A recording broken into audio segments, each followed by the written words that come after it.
Good evening, ladies and gentlemen. Welcome to Gaming with Rico. We are at InCon37 here on the main drag, getting ready to talk to another guest. I am here with JC. What's up? I am here with John Kennedy. Hello. And I am here with Keith Decandido. Did I say that right? No. But that's okay. Nobody does. Oh, well, how do you say it? It's Decandido. Decandido? Yes. Okay. Everybody mispronounces it Decandido. I spent 48 years correcting the mispronunciation. I will probably spend another 48 years. Well, I at least wanted to take one shot at it and give it a try. Now he's definitely he's a dually with the middle initials. He's got the RA going. Yes. Also that. Very powerful. I like it. Thank you. Do you mind if I ask what it stands for? I don't mind if you ask. I'll ask. No, it stands for it's a tribute to my parents. Basically, the R is for my father's first name, and the A is for my mother's maiden name. So. Aw. That's pretty cool. Yeah. I got named after president, and I've hated it ever since. Okay. Which president? Well, my name is Donald Trump, and just John Kennedy. Ah. Okay. Yes. As long as you don't get shot in Dallas, you'll be fine. On the other hand, they named an airport after you, so Yeah. there's that. But I don't get to fly through there for free, so what's the point? Yeah, that takes up. All right, Keith. Now, I know you're a Barfleet member. Yes. Hip, hip. Barfleet. Hip, hip. Barfleet. And that's all I'm going to do because the rest is not podcast friendly. Anyways. This is a family podcast. Yeah, it's PG-13. Okay. When we're sober. I'm from New York, so I need to know these things. Oh, okay. And you and I had talked a couple days ago regarding what it is that you do or what you have done and what you've been selling in the vendor room. So for our listeners, and I was interested in talking to you because we have someone who's interested in your line of work as well. Right. So if you mind telling our listeners, what is it that you do or have done? I write books. I have written a lot of books. I hope to write more books. I've had about 50 novels published, and about 75 short stories, about 60-odd comic books, and a whole bunch, and some other stuff as well, some novellas. And I also write nonfiction and a variety of sources. For the purposes of this podcast, what in particular I have done is a great deal. More than half my output has been licensed fiction in a bunch of different licensed universes. I've written in stuff based on TV shows, based on movies, based on comic books, and other stuff, and including a lot of gaming fiction. In terms of gaming, I have written a World of Warcraft novel called Cycle of Hatred, which came out in 2006, and which I'm proud to say is still in print. I think it's in its 13th printing at this point. Is it in the perspective of the Horde? No. For the Horde. It is. It actually, in terms of plot, it takes place between Warcraft 3 and 3X and World of Warcraft. Oh, okay, gotcha. It was meant to sort of set up the World of Warcraft setup back in 2006 when it came out. And the characters of Jaina Proudmoore and Thrall and Egwene are all the three major characters in it. I also did a StarCraft novel, also in 2006. I wrote a issue of the StarCraft manga, StarCraft Ghost Academy, rather. I was about to say, that was a video game that never came out that everybody wanted. Although I actually wrote the prequel novel to the game that never came out. It was a StarCraft Ghost novel called Nova, and then later Nate Kenyon did another follow-up to that called Spectres, which was an actual adaptation of what the game would have been. Yeah. But I wrote the prequel, which basically gave Nova's backstory. It was supposed to tie into the launch of the game. That didn't happen. That's a shame. Yeah. But Nova was a cool character, and I miss writing her. She was fun. I also did a Dungeons & Dragons novel set in the Dark Sun setting. Oh, I love Dark Sun. Yeah, it's part of the relaunch. It was part of a crossover that didn't actually work, unfortunately. They wanted to do a crossover among the different worlds they have. There was an Eberron component, there's a Dark Sun component, a mainline D&D component, and so on. And for whatever reason, it didn't resonate with the readers as much as they thought it would, and it didn't sell particularly well, which was disappointing. I had a lot of fun with that, and I was hoping to do more, but the book didn't sell. None of the crossover did. It was called The Abyssal Plague back in 2011. I also wrote a Command & Conquer novel that tied into EA's relaunch of Command & Conquer in 2007 called Tiberium Wars. Yep. And I've written a couple BattleTech short stories as well. And I also novelized the first 3 Resident Evil films. Nice. So, I mean, with a catalog so broad in that, would you say, is it easier or more difficult to write in a pre-constructed universe like that? Neither. It's different. Okay. There are aspects of it that are, you don't have to do the world building because that's already been done. In some cases, there's more that you have to do. It varies from license to license. Sometimes you have to create your own characters. I mean, certainly like with the Command & Conquer novel, it was almost entirely original characters with 2 exceptions. Because there aren't any named characters in Command & Conquer. Well, there were. Here's the funny part. EA was supposed to do. They were planning to do a second Command & Conquer game, which they didn't do because the first one tanked. Yeah, that's because none of them were ever as good as Red Alert. Yeah, well, but there were the second one was going to be an MMORPG, and they were going to. There were 2 characters in it who were members of the military, who were like, I think there were colonels in the thing. I was tasked with having them be in my novel as younger characters, basically them as when they're early in their military careers. The second game was supposed to take place 10 years later, so those characters were handed to me along with their backstory, plus several of the bad guys and the head of the GDI military were all established characters as well, so I worked with them. But most of the people there were made up. For the Dark Sun novel, it was entirely characters of my own creation. So you've got that. I mean, in other cases, like if I'm writing a Star Trek novel, obviously then I'm writing Kirk, I'm writing Picard, I'm writing Cisco, whoever.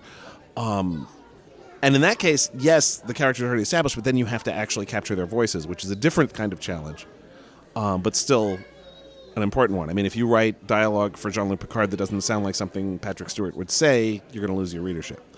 So, but ultimately, you still have to come up with a plot with a beginning, a middle, and an end, regardless of whether it's in your universe or somebody else's. So that part of it remains the same. You still have to come up with a compelling story. So what you lose in kind of creativity from the raw, you pick it back up in like adherence. Yeah, kind of and it's also there are limitations on what you can do, particularly if it's something that's ongoing. You have to a lot of times you have to reset the characters to where they started, but that comes with its own set of challenges as well. And you try to find different ways of interpreting the characters or aspects of the characters that you haven't been as well developed necessarily. And there are ways to do that. Well, I've got a question. So with a lot of writers, I'm a writer yes, as Mr. well. President. When it comes to writing, there's some writers where they have to have, like, they make an outline, and they have to make the most detailed, strict outline, and they never deviate from it. Whereas there's other writers where, they'll make an outline, which is really just kind of like a brief bullet point list of character's going to go to A, he's going to stop in B for a while, he's going to fight with C, and then he's in Z now.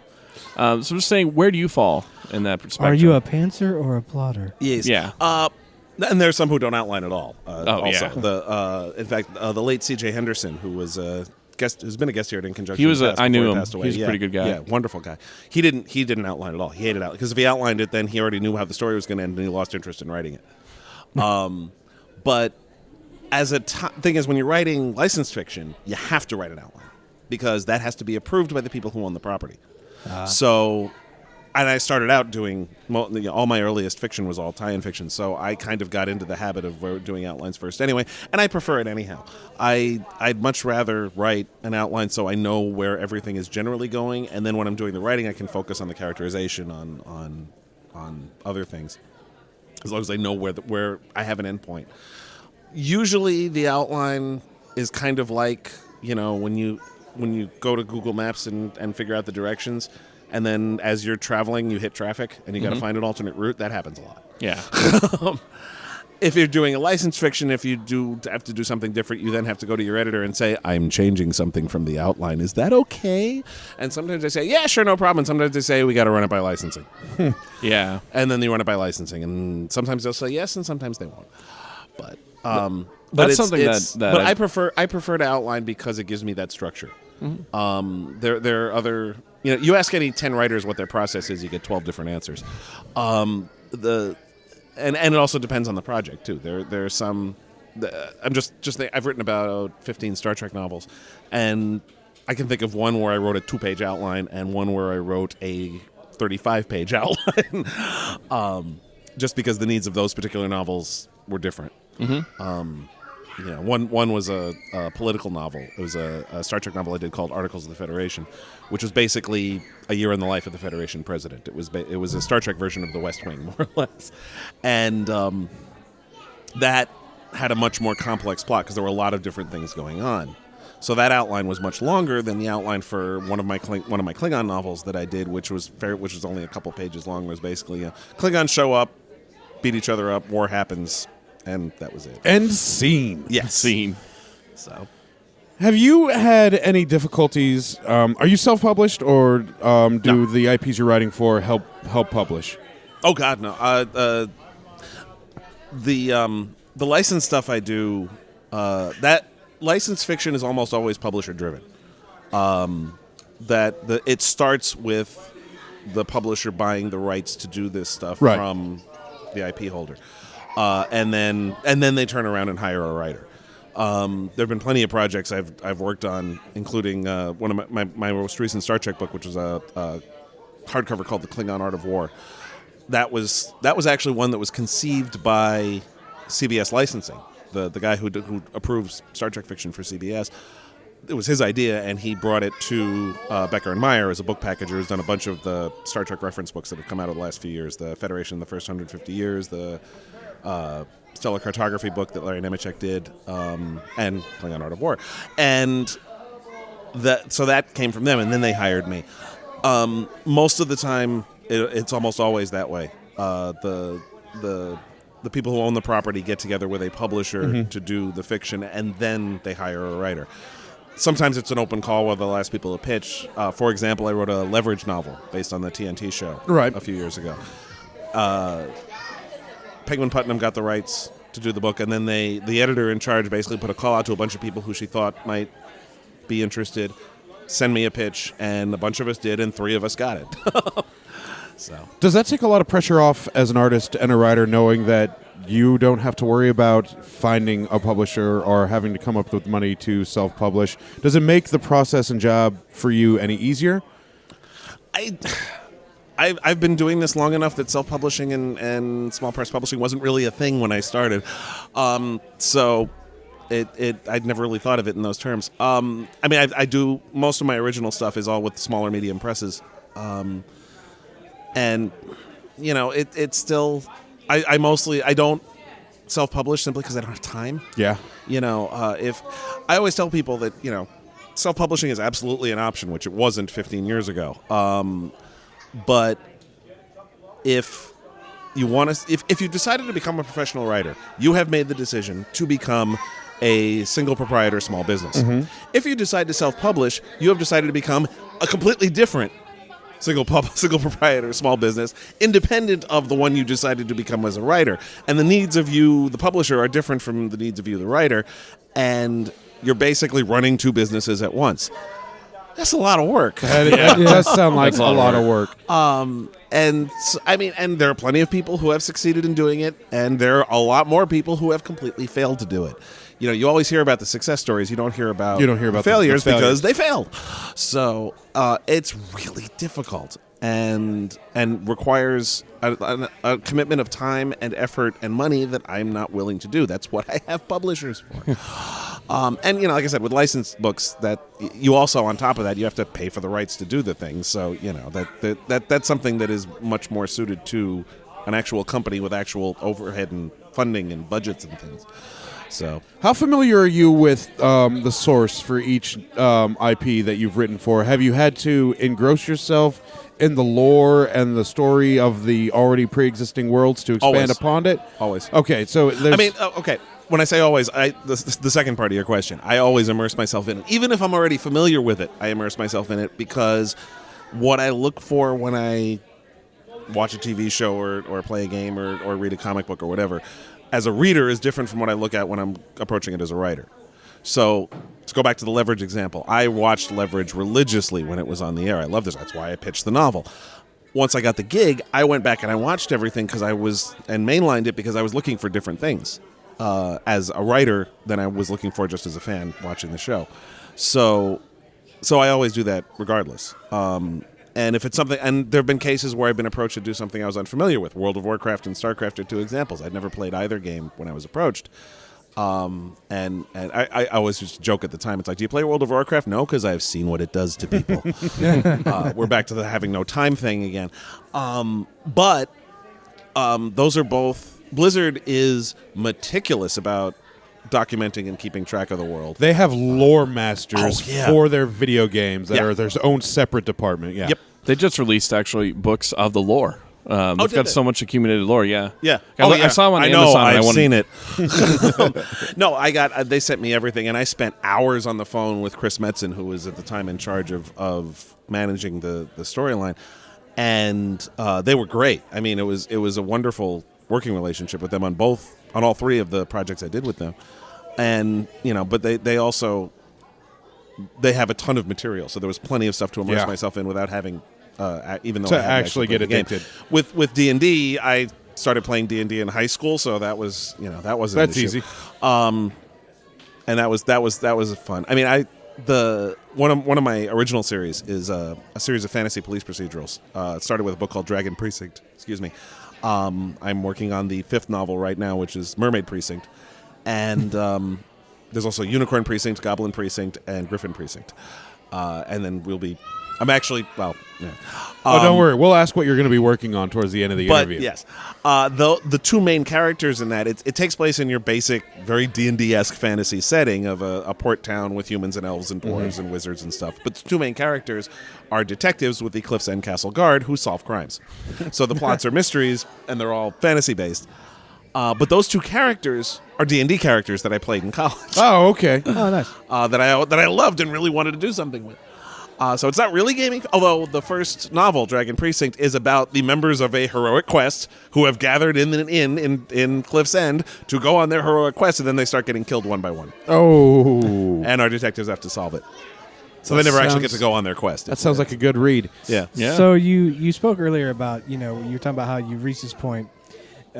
You've decided to become a professional writer, and you've decided, can you take me back? When did you make that decision?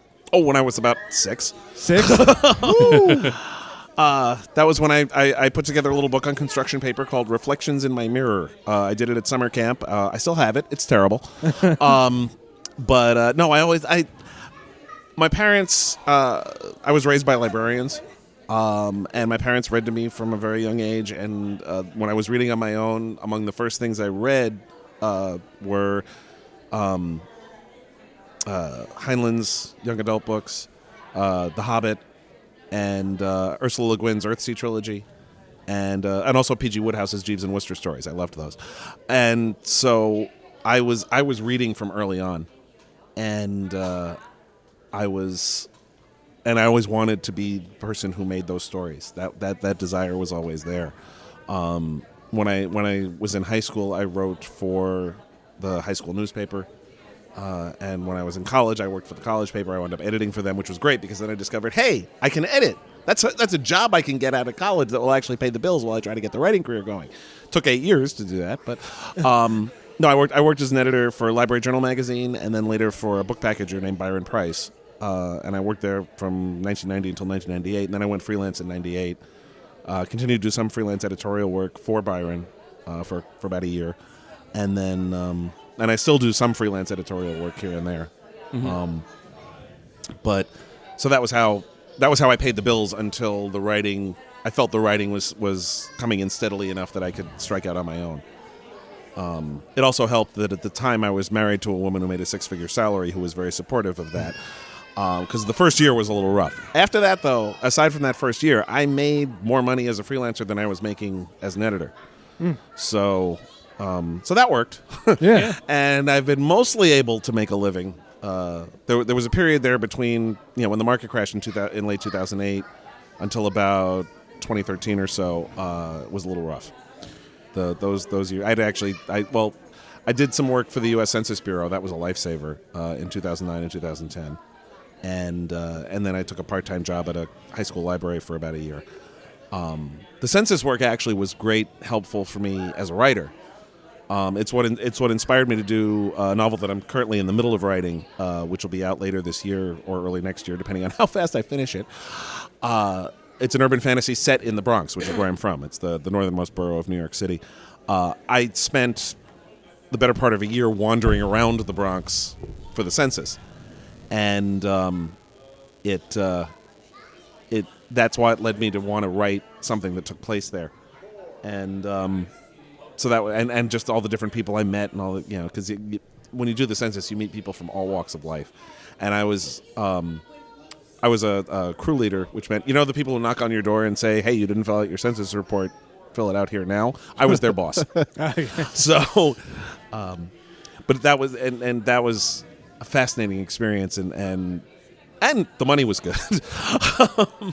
As a professional writer and who has published and has sold numerous books, are you still hypercritical of your own writing? Do you ever go back at your old writings and think, I wish I could have done this better, or this didn't fit where I wanted it to, or I could have expanded upon this? Because JC here is writing a novella right now, and he's really, really good at what he does.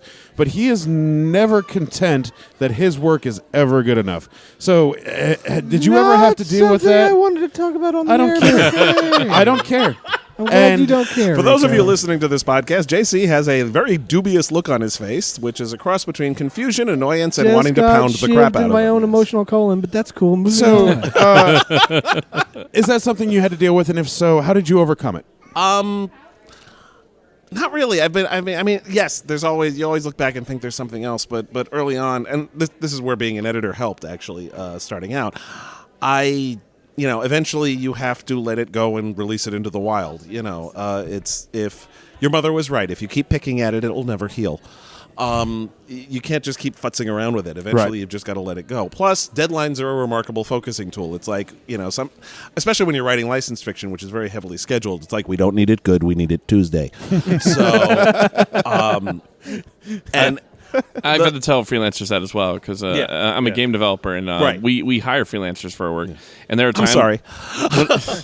Well, there are times when also it's sort of like, no, we need a Tuesday, and it's like, oh, but it's just not good and not coming together. Well, I don't care where the extra 500 words come from, but you better find them, because we. And also, you can't always judge your own work. That's what editors are for. And coming up as an editor helped me recognize that from a writing perspective, is that you can't always judge your own work well anyway, partly because you as the writer have what you meant by that. Yeah. Somebody else reading it won't necessarily, and they'll be able to find that particular issue and also know if you actually conveyed it, because you're too inside your own head. I've generally been pretty good about being able to let it go. Yeah, I mean, yes, I look back at stuff I wrote 20 years ago and think, but I look at other things I wrote 20 years ago and think, hey, that wasn't bad. I wish I could write that again.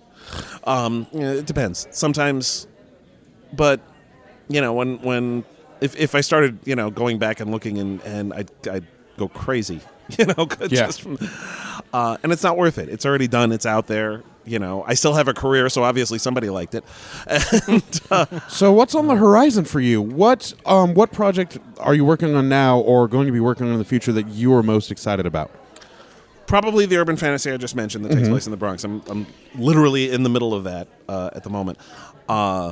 It's called A Furnace Sealed. It focuses on a character named Bromgold, who is a hunter of supernatural creatures, basically. It takes place in New York City in modern times, and he has to deal with a bunch of different. There's some immortals who have been living in the Bronx since the 17th century, who are suddenly dying, and there's other weird stuff going on, and our hero has to figure it out. And it's been a lot of fun, coming up with the way the community of they're called coursers, the people who do that for hire. There are magic users. There's people who are in charge of regulating magic called wardens, and just dealing with the different interactions among people. One of the most fun scenes to write was every Sunday night at a bar in one section of the Bronx that has a lot of pubs. It's an Irish neighborhood. And there's one pub in particular where every Sunday night it becomes a courser hangout, and they all sit down and babble at each other and trade stories and stuff. I had so much fun with that scene, and just in general, it's I'm enjoying that, and I hope Brahm is an appealing enough character that people will like what they hear. I've already finished this project, but it's coming out in August. Is a reference book that ties into the TV show Orphan Black, which is coming out just as as Orphan Black is ending. It's called Classified Clone Report. It's ostensibly written by Dr. Delphine Cormier, who's one of the characters in the show, and it's a collection of emails, of reports, newspaper articles, photographs, and other things, excerpts from books, Right. things like that. I'm a fan of that. That's neat. Yeah. Oh, I had so much fun with that. Oh man. Just all the different things, and there's also a bunch of diary entries by both Delphine and Cosima that basically sort of run throughout, telling the story of the show from The their Chronicle. perspective. Nice. And did they give you like little reveals that you can specifically throw in there? You know, like I got to read all the season 5 scripts. Yeah. So I know how it ends. And I can't tell you because I signed a non-disclosure agreement. okay, But no, you, the you idea hold him is down. I'm gonna get the Gelfling gun. We're gonna get it out of his head. the idea was it would be complete. So it had to have, I had to have the season 5 information as I wrote it. So I wound up adding a bunch of different things and including stuff from the upcoming season. By the time the book comes out, I think, if not all the episodes, most of the episodes will have aired by the time the book comes out. So there won't be really any Oh, so no spoilers. Yeah, that was the idea. It was supposed to be sort of wrapping up the series. And look, here's a book. Where can listeners and fans find you? Are you on the social media spaces? Do you have Yes. a website? Where can we locate you? Best bet is to go to my website, which is decandido.net.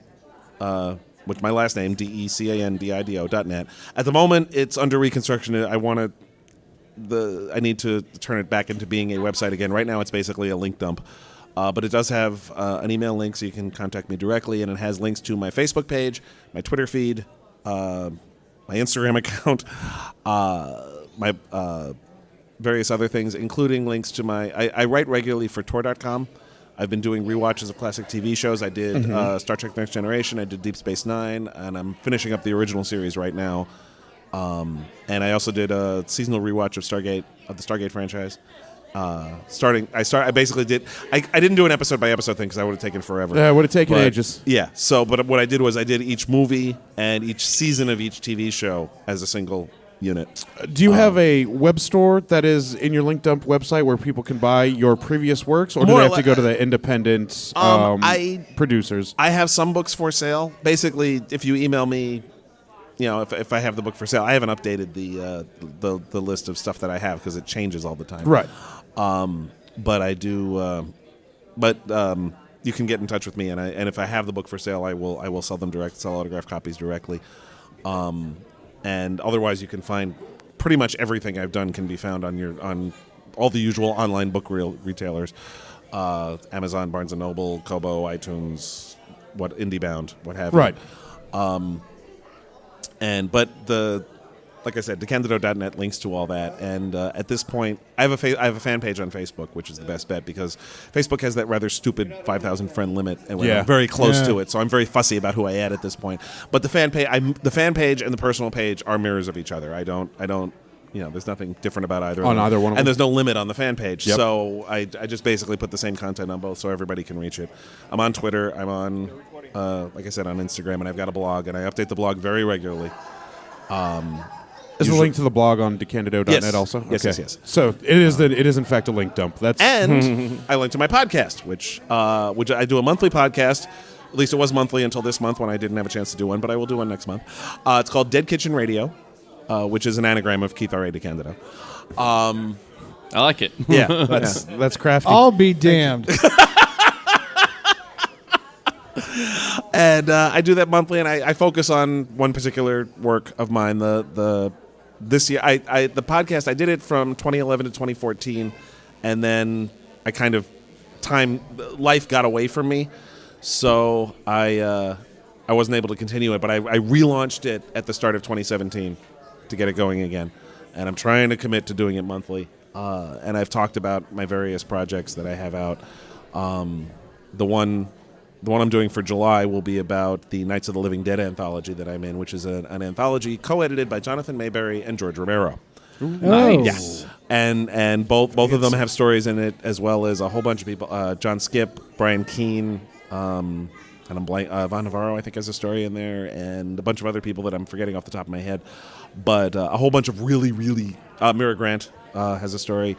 Basically, any heavy hitter in zombie fiction is probably in this book, and it's all stories that take place around the events of the movie. Okay. Well, sir, if we had known you were nerd royalty, we would have brought out the good headphones. Well, I mean, That's okay. My ears don't itch that much. So he's got that beautiful purple guest of honor lanyard, the thingy in his badge. So since he did something that Kennedy and JC were both very familiar with, I thought it'd be good to have him on.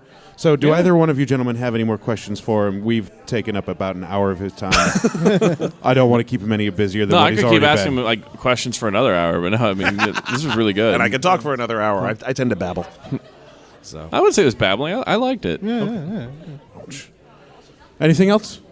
JC, anything? No. All right, well, thank you, Keith. We appreciate your time. thank you for having me. thank you. It's been an This is absolute pleasure, and thank you for tips for our budding writers that we have with our group. Everybody, thanks for listening, and as always, you'll hear from us real soon. Bye. Bye. Bye.